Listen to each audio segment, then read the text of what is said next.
How to fix battery drain in Realme 13.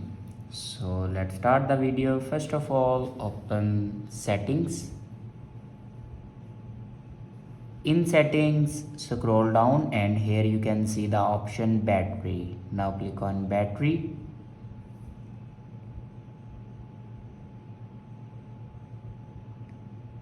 And then scroll down and here you can check your battery draining apps.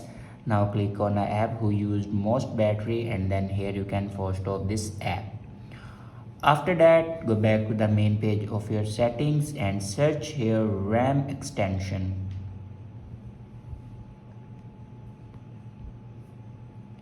RAM expansion. Now click on it. If you turn on your RAM expansion, then turn it off. After turn off your RAM expansion, then go back and scroll down and click on system and update and then click on backup and reset.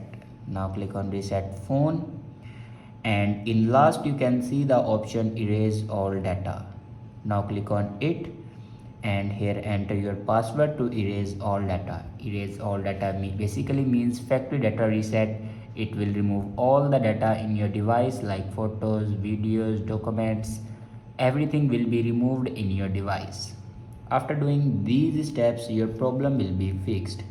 I hope this video is helpful for you. Thanks for watching.